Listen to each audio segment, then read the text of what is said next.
Hello guys, uh, today we'll be talking about NumPy. So NumPy is a very important library of Python which is used extensively in many areas of programming. First thing, in reference to data analysis or data science, we will be referring to NumPy in the format of only when we're dealing with tabular data or you can say structured data, right? It will never be used in the format of unstructured data. So that is one point.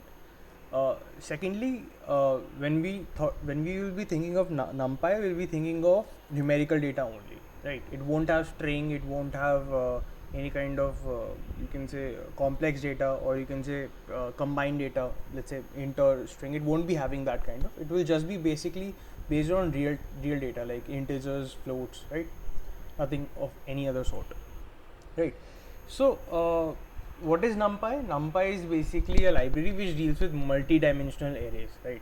So multi-dimensional array in the sense it can be any object, it can be any dimensional, it can be any dimensional matrix basically. It's not arrays. Basically, you can say you have 1D arrays and 2D arrays. So when we go on to like more than like ND arrays kind of stuff, so it will be talking about matrices, like multi-dimensional matrices in simple words, right? And it's basically a library where you can just convert one form of, like, you can say you can perform multiple operations on that matrix. You can perform multiple restructuring, initialization, and outputting, like that kind. This is basically a library which is giving you all those functions at one place, and you don't need to write them again and again, right? Also, like NumPy also have a support facility of tensors. Now tensors are much different from arrays. They are different, and when we talk about them, they are mostly done in the reference of like PyTorch or some like in machine learning reference frame. So it's different from what we have here. It's basically NumPy is basically based on multidimensional array, and it has no reference to tensors currently in our reference frame. Okay, so when we're talking about NumPy, first thing is to import NumPy. Is basically import NumPy as NP, right? It's a very standard like in representation to represent NumPy as NP, right? You can also use NumPy as NY or any other notation you like, but NP is very standard one. Next, one of the features of you can say any functionality to provide you, like how you can initialize something, right? So that is one of the very basic features to provide in library. So there are multiple ways to create them objects, or you can say matrix, or you can say any dimensional data here. You can, first thing, you can just do it manually, right? Defining an array, or defining, you can say, a matrix through lists, right? So here it can be a list, here it can be even a tuple, or those kind of data, right? And you can define data type of that specific data to give an idea to that, to the backend, like whether it is a float data or it's an integer data, right? I give you a very simple example. So when I'm running it, right, this is a very basic example. Now a is equal to np dot you can say array, right? That's the point of it, right? 1 comma 2 comma 3, the same example. I'll be taking the same example, and d type is equal to int, right? Let's say when we'll be running that and we'll be printing it, it will just give us this, right? It will just give us 1 2 3, right? Specifically. Now what happens is, if I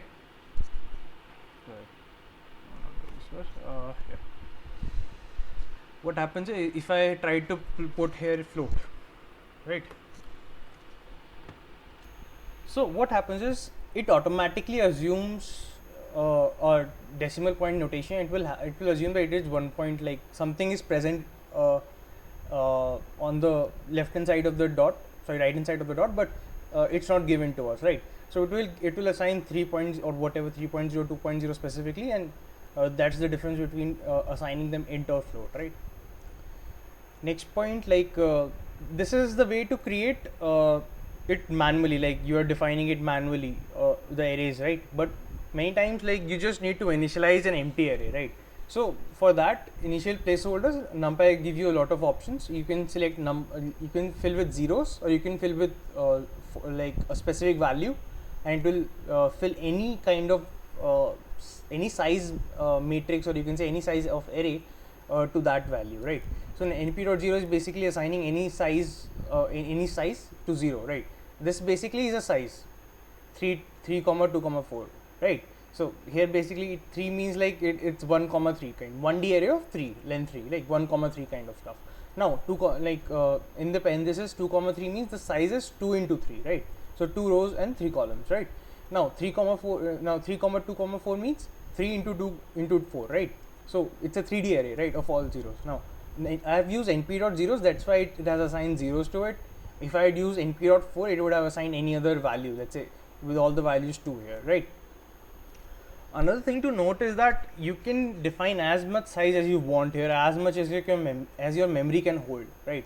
So let's define a very absurd value. Let's say I define np dot zeros, not zeros. Let's say np dot full, and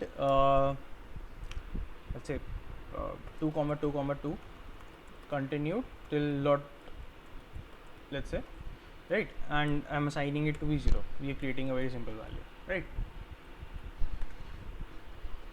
So if I'm going to print it, it's going to be giving a very big you can say array, but still at the end you can see that it will go as infinite as possible, and it just depends on your memory. As much memory as you have, you can create as big a matrix, right?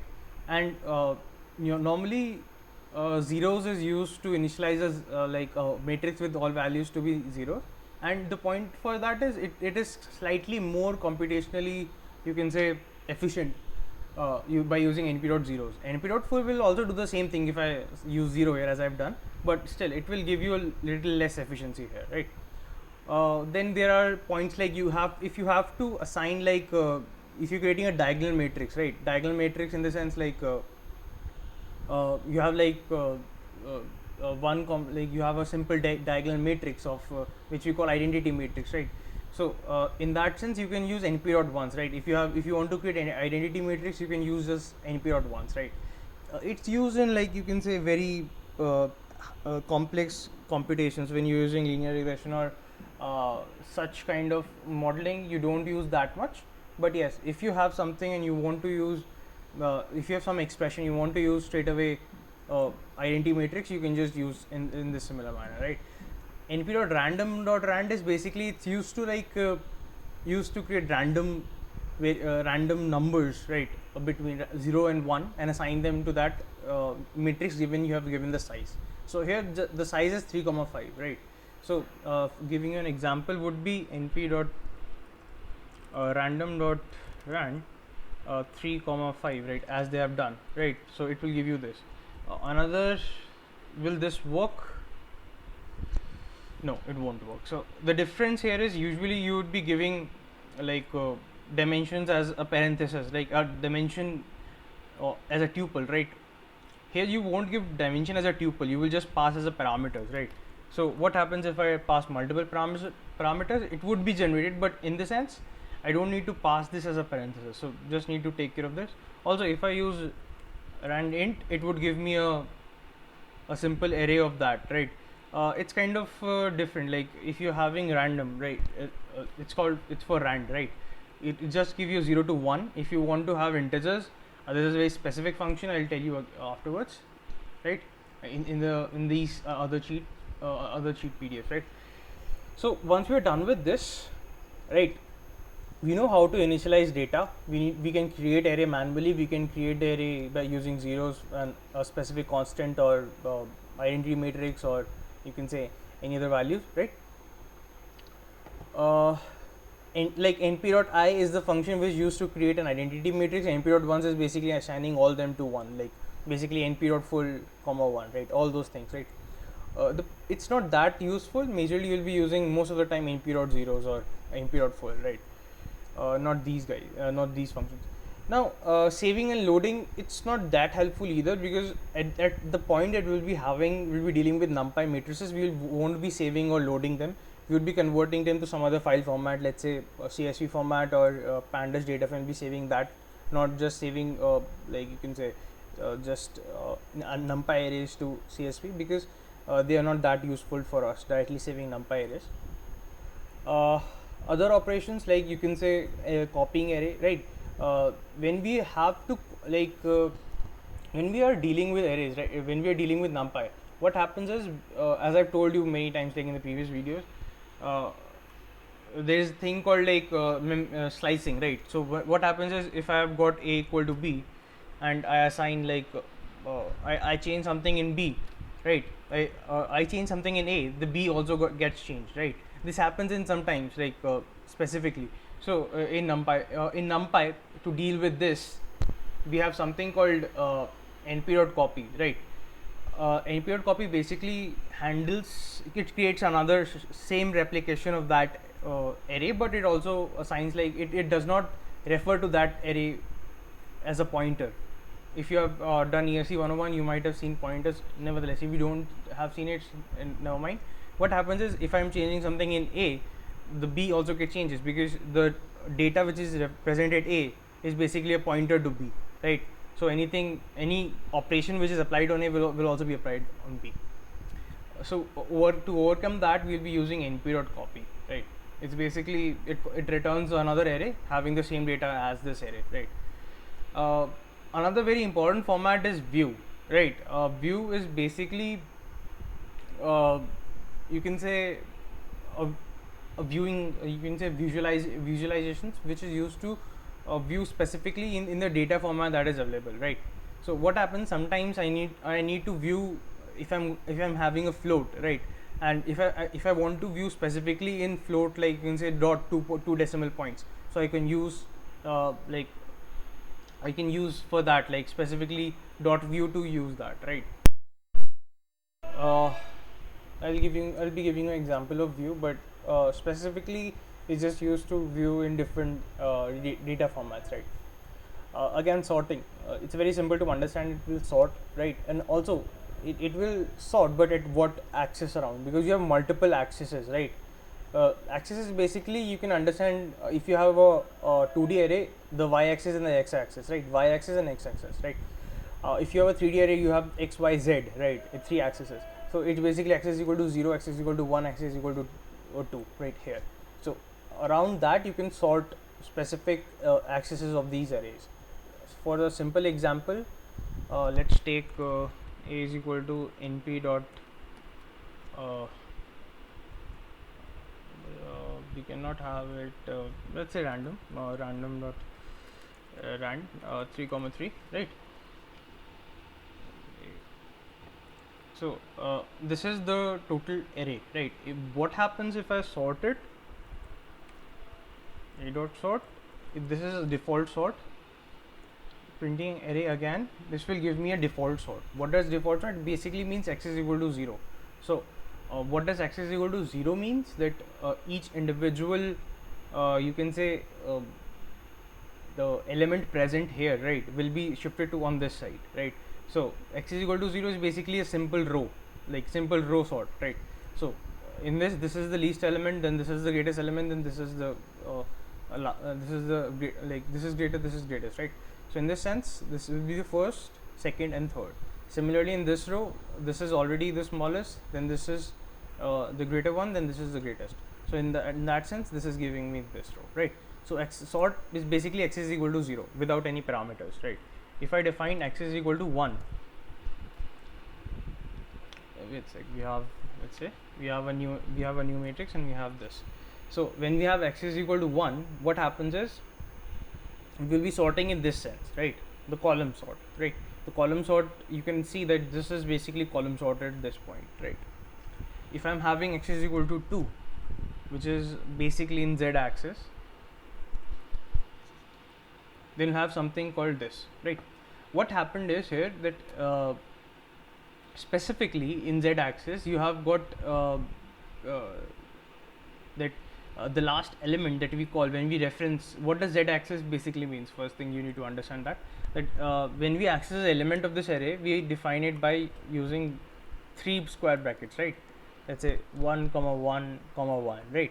It basically, 1 means that basically you're accessing one element, then other second part means that you're accessing the row of it, and the last part of it that you're accessing the column of it, right?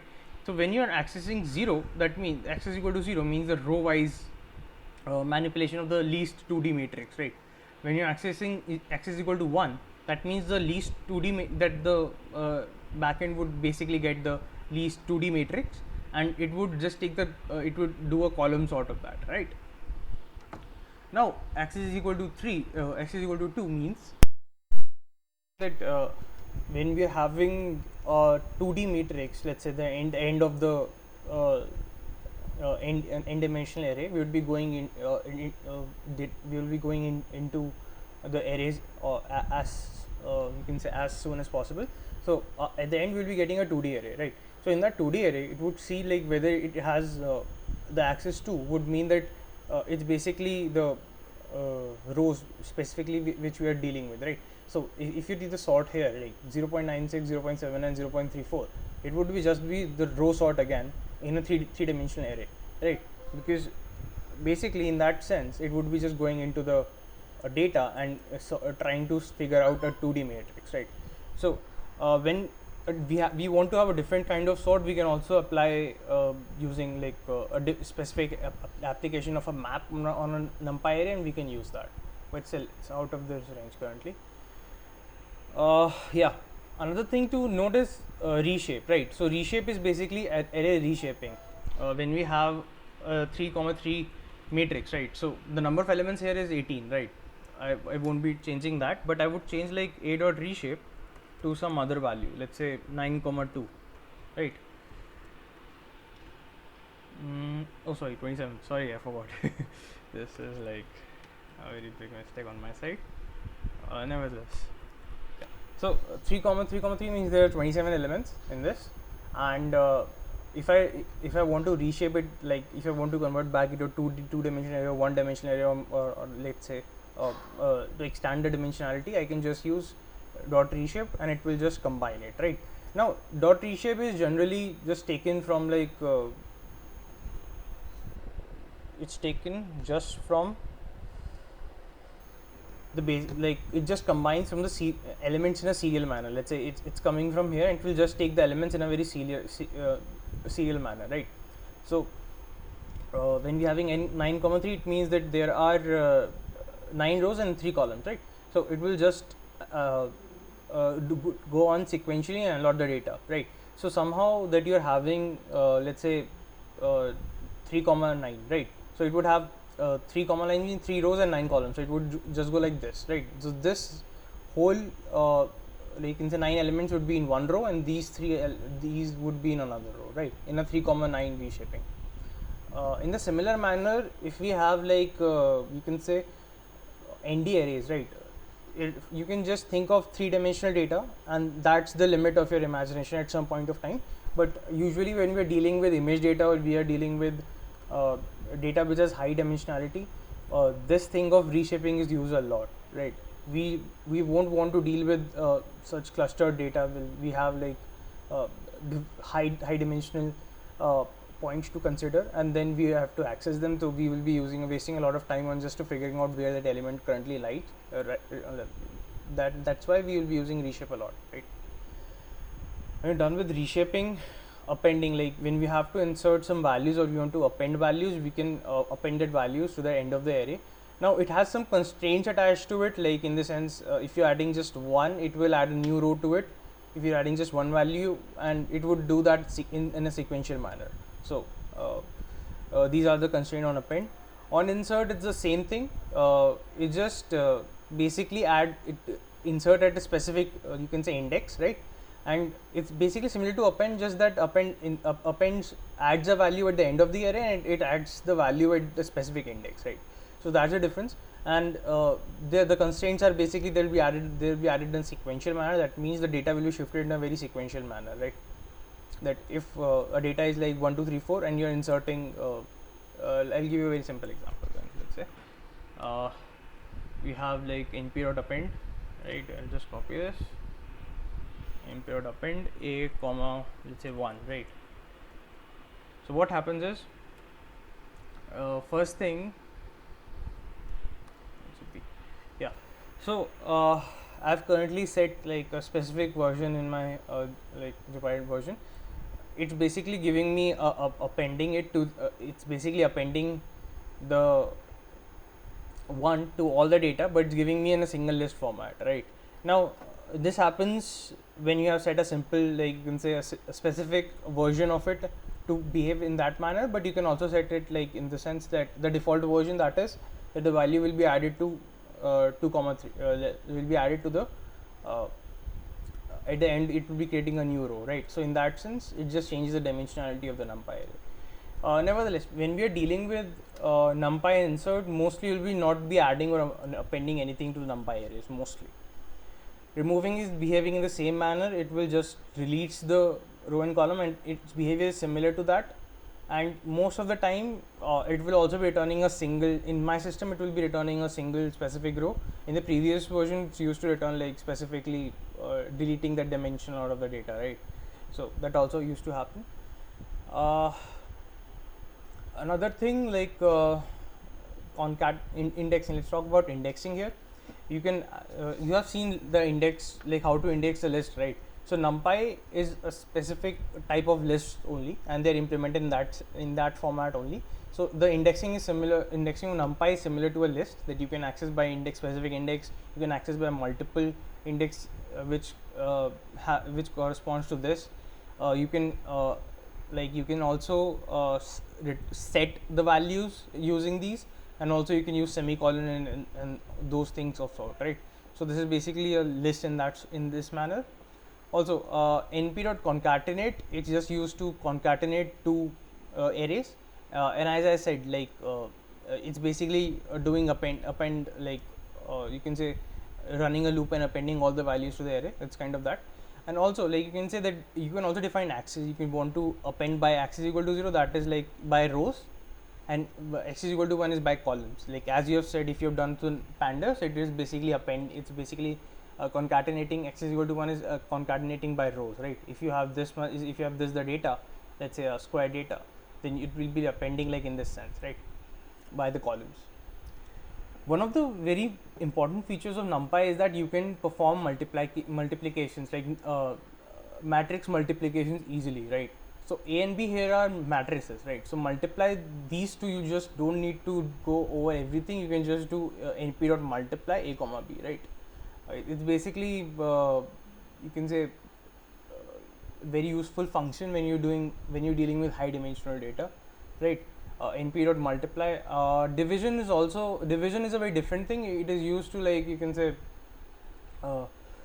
not used in that sense. It's you can say point division, right? We'll be taking these arithmetic operations afterwards specifically, but just remember that numpy gives you a lot of important functions to be used in this sense, right? Afterwards, mean, median, row wise sum and minimum value, they are very standard functions, and usually like you can do this by other ways also. Like you can just do mean is also a standard function of various libraries. It's also present in pandas, it's also present in scipy, it's also present in numpy, like mean, median, row wise sum. All these things can be easily done, right? This was the very basic thing to pandas. Let's go to the other cheat sheet that we have. The other cheat sheet is basically some added features to it. So it's basically, as you can see, you have to imagine numpy as a 3D dimensional object, because we cannot imagine 4 dimension right now. We can have data types, as I said, right? We can have zeros, numpy, random int, and empty. We can also have an empty array. Empty array is basically not assigning any data to the numpy array. It's just creating an array with that specific size. And the point here is, you should not be wanting to like create empty arrays most of the time, because like you can say, if you are dealing with some kind of like linear regression, let's say, right? And linear regression, you are performing some kind of calculation, so you want to don't want to initialize an empty array, because that array itself might be used in your expression, right? So like kind of if you're having this kind of expression generally, which is very prevalent, like this is f of a, right? Some kind of like a is equal to f of a.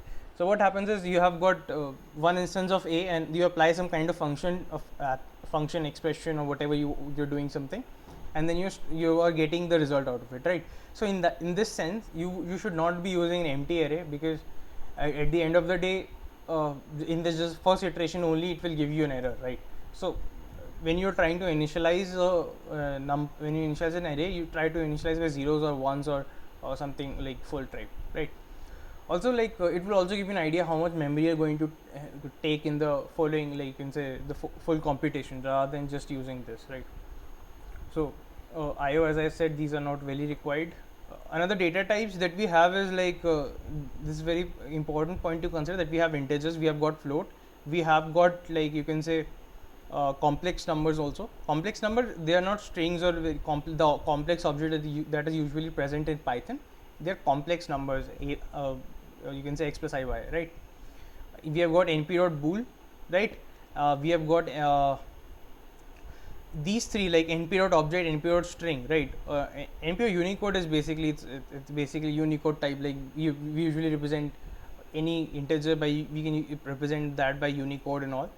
But the point is, you should not be wanting using np.object or np.string much more in the sense of NumPy, because when we are dealing with NumPy, a lot of functions inherently assume that though like the data type should be present between these four only, right? If you have these, then you can say the multiplication, the division, or the specifically element wise you can say computations, or the basic functions, say matrix multiplication, right? These two fails, right? And lot of mathematical functions that are given by NumPy uses that function in like in the backend. So it will give you a straight away error. So I would not recommend you to use np.object, np.string. Though they have given the support of this in NumPy, nobody uses np.object, np.string in NumPy. Inspecting array, right? This is a very important part. We have got multiple things we can analyze by for an array, right? So for this we have a dot shape, right? We can get the shape of an array. So as I said, we have multiple things to do here. So we'll do like b dot shape, right? You can say easily get the shape of it, right? If you have got length of a, it will just give you the length of any array, right? The length of a is basically the first dimension, right? So length of b, let's say you have this, so it's basically the first dimension that you have specified, no matter how much dimensionality the data has, right? The matrix has. So dot, it basically gives you the array of dimensions, right? It's used a lot of times, be like a dot, like any array dot n dimension, right? Ndim, it's used a lot, right? Also number of array elements is also used, but majorly this is used a lot. We can also use on a data type, right? And we can also specify a specific array as type and into another array, right? As type int. It's similar to view, but in the sense it gives you less. It's less functional in that sense. Just converts one array into a different data type, while view can also give you another. You can say a copy of that object. No, you can say a pointer to that object rather than. Nevertheless, when we are trying to convert one type into another, we'll be most of the using as type, not views. Right? It's very like let's try to do this function, right? You'll get a good surprise when you're trying to use it. Let's try to comment it just for an explanation. Right? So when you're trying to use this, it will np.info is basically used to give you a lot of data about that, right? About the specific you can say array also. If you have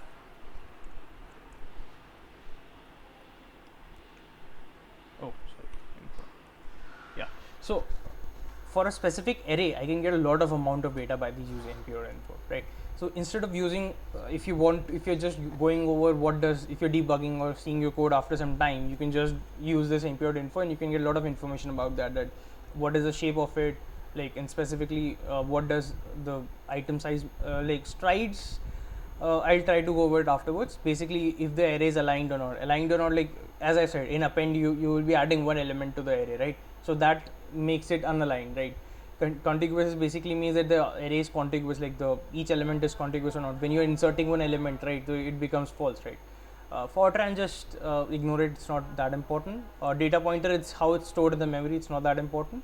And these types are not byte order and byte swap, let's just leave it, it's not at your current level of understanding. Maybe byte order is basically means it's a big endian or a little endian machine, it's a very different concept. Byte swap is also a very different concept. Type float 64, right? Yes, so I have defined here type is equal to float 64, so that's being carry forwarded here, so the type float 64, right? Another thing is to consider is the strides. So what happens is you'll be having 3 into 3 into 3, like you will be having 27 elements, right? So if you're going to that, you will be considering what is the strides here, right? So when you are walking, like you can imagine stride as a, you can say as a strides as like you can say jumps to go to the data. So I have got I'll give you a simple example. I have got A0, A0, A0 and A0, right? So this would be the base memory, right? You can say the base address, right? Afterwards, to go at the next place, I'll have to go to the next byte. You can say if I have to go to this element, I have to go to that specific address and access it, right? It's used in these sense, right? To access that, I need to go 4 bytes, like the integer float 64 is represented by 4 bytes, I'm assuming, so I have to go 4 bytes, right? So in that sense it is used.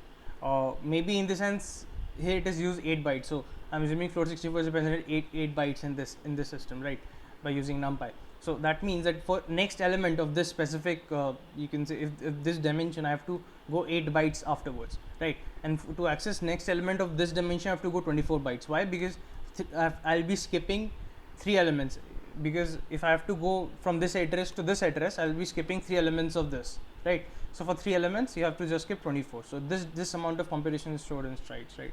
That's my item size. The item size 8 basically means that each element has 8 bytes. Like 464 is 860, like 8 bytes, and you have got integer, you have got 4 bytes, right? So in that sense, arithmetic operation. One of the very important thing of NumPy is you can just perform you can just perform operations as you are writing them, right? So you perform matrices like a minus b, right? That is a matrix subtraction. So similarly, you can write similar words like a minus b, or you can say you can also use np.subtract, which is the similar thing, but it can be used directly in this sense. That's why I was telling you at that point that this kind of functionality is very useful. B plus a divided by b. What does a divided by b means here? It means that specifically each element will be divided by that, right? It won't be like matrix division is not defined, right? We know that, but what happens is individual element can be divided by individual element of a and b. So these things can be there, right? There's something called a into b. A into b is basically each element. So these all things are done by each element. You subtract, you add, you multiply, these are done by each element. So to do a matrix multiplication, that is a very different concept, and you have to use a comma b, right? So we have got b to be this, right? So I'll do matrix multiplication through matmul, right? Mat multiplication. This is matrix multiplication, right? Okay, so there is a different. Oh, okay.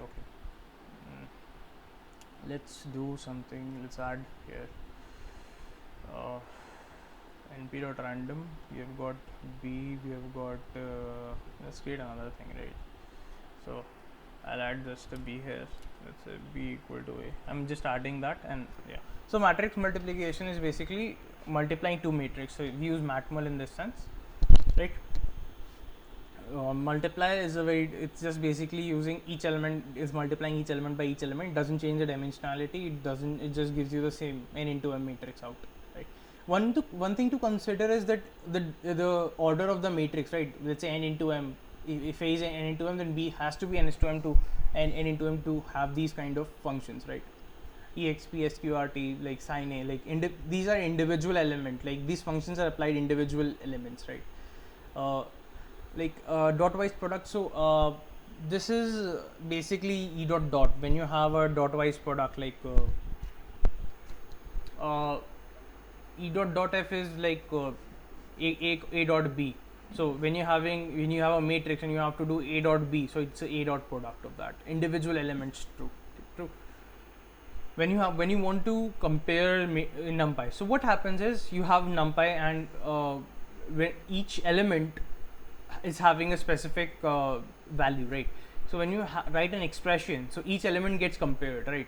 So if you have a equal to b, so you get a false of all these things or a true of all these things, right? And you can easily check of this, like is like this value present in this or not, or specifically when you have pandas, you have pandas, you can just say is all, right? Is all zero, or is all false, or this kind of this kind of functionalities you can use here to compute. Another way you can use is like this is like specifically like simple underhanded notations, like you can say a less than b, or a b, or you can say any other value you want here. But the point is, to when you perform these kind of computations, you will be getting an array, you can another numpy array basically, which will be storing true or false rather than any specific value, because you're doing comparisons, not any specific computations. Array, like this is a very inbuilt method which is not very useful, but still it's useful in the sense that when you want to compare two specific arrays, you use a comma b. One way is to use a equivalent to b, and then perform like whether all values are false or all values are true or not, right?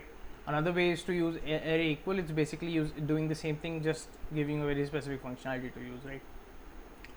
Another like aggregate functions like sum, minimum, maximum, you can say any specific median, mode, you can say mode, you can say correlation, specifically coefficient, right? And std, like all these things can be calculated. This is very standard, and if you want to use, you just need to simple google to it. Right, copying arrays we have done, sorting arrays we have done, right? We have also done how to get the element, specific element data, and we have also done specific slicing of the data, right? Another thing is to understand is like this behaves in a exact similar manner to lists, right? You can even reverse arrays as you can reverse lists, right? This is a very simple computations, right? Another thing to note is like this is different from the list in the sense that triple dots is basically means the other data. I don't care about the other data, but I want to care about just one dimension of the data, right? So I just want to know that I want to get the elements that I've specified. I don't care about the other elements, right? Specifying this and this again, like semicolon, comma, semicolon, again. It's heavier task when we have, let's say, 10-dimensional data. So other than that, we'll be using this kind of thing, right? Right. You should be ignoring fancy indexing. It's kind of an advanced concept. If you are familiar with NumPy, I'll be making an advanced concept like a tutorial on that, so you can just see to that. Transposing, like yes, it's very important that you can just make a transpose of any matrix using I dot, like dot t, right? So you must have seen, like when you are creating transpose, is basically a mirror image across a diagonal. So it's basically using the same thing. It gives you a functionality to use it directly, right? Or many times you also want to flatten the array, right? As I've seen, you can just use reshape, right? Reshape also flattens the array, right? But Revel can also do that, the same thing. Revel is specifically for flattening the array. It doesn't do anything. It will just give you that one into that whatever elements are present in B, and that will be just a one-dimensional array, right? It won't have anything to it. G dot reshape, basically you can also use something called that, and it won't change anything. It's just that it will reshape according to the customs you have like you can say you have custom configuration you have defined, right? You can also have you can say a one-dimensional array from reshaping also, like adding, removing elements is basically the same thing. Concatenating arrays, you use concatenate this, or the others, there are stacks and all.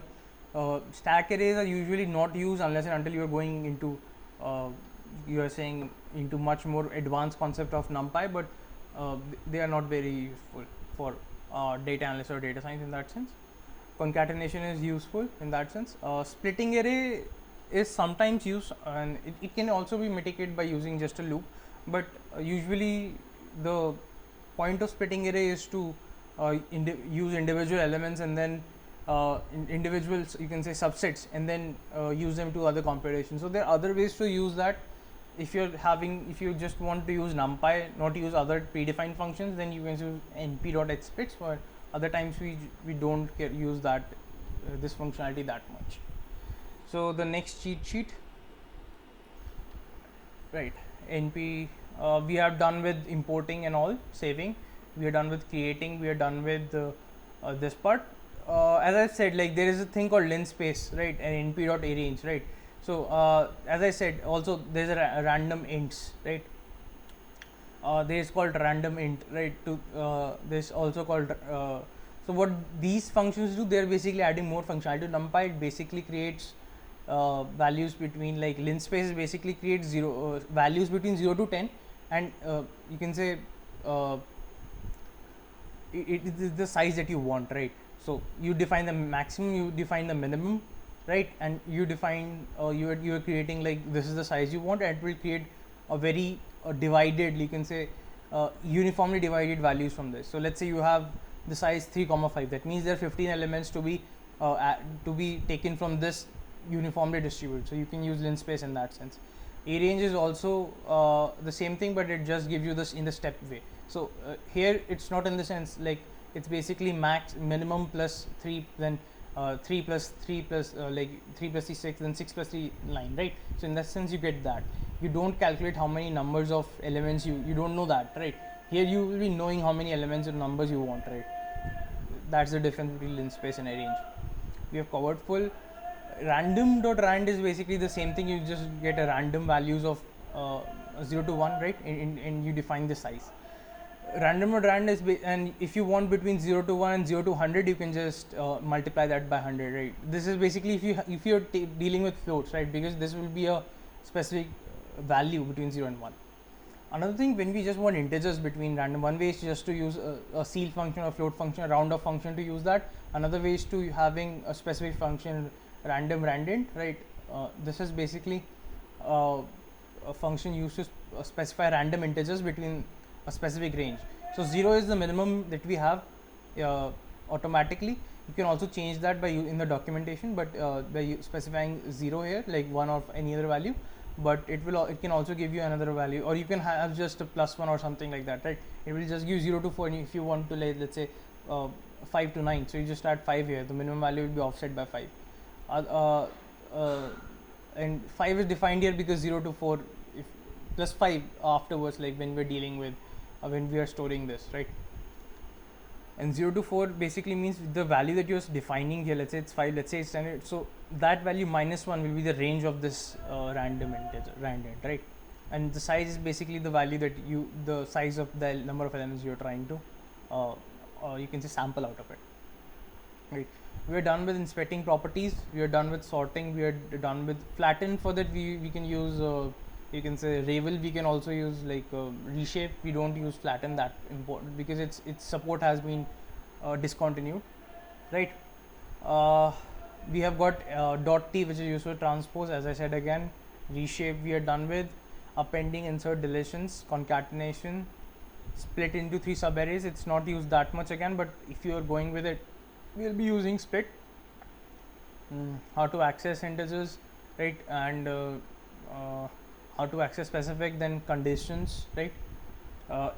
Now inverts a boolean array, right? You can also you use that as an you can say in lists also when you're dealing with that. There's also a way to do that in list also. It's a similar manner in arrays also, right?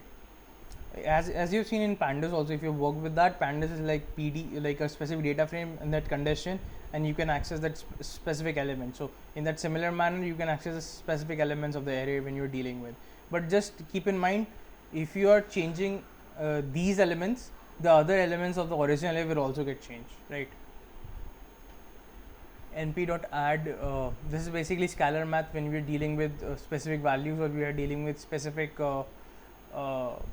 element wise additions, right? These are element wise, as I said, add, subtract, multiply, and all those things. right? You have got matmul, or you can say you can say multiplication. It's very useful, right? There's also other ways to multiply. There's called @b, right? So what happens is basically the same. You have got one value, you matmul, you define this in a very big way. @ sign is used to define in the similar manner. A@b is basically multiplying a into b, right? Matrix multiplication specifically, right? Statistics and all, and you can say all these things, statistics and specific vector math. So this was a very quick intro, and these three cheat sheets were basically the you can say a quick introduction to NumPy. Now, when I'm done with this tutorial, you should be able to understand how NumPy is basically used, and what are the important functions of it, and what is the idea behind NumPy, right? Also, if you're dealing with any other library, let's say if you're dealing with pandas, if you're dealing with matplotlib, or if you're dealing with any library, any new Python library, then first thing that I would recommend you is go to the net and try to search for cheat sheets. If they are not available, go to the documentation, go to the sites that are present for those specific libraries, and search for it, like tutorials or something of that sort, which are given in test, not video tutorials that are not very useful in the first in the understanding, in the you can say primary understanding of it. When you're done with it, and if you want a quick tutorial revision, you can just see the YouTube videos, right? So thank you guys for watching this. Have a nice day. Cheers.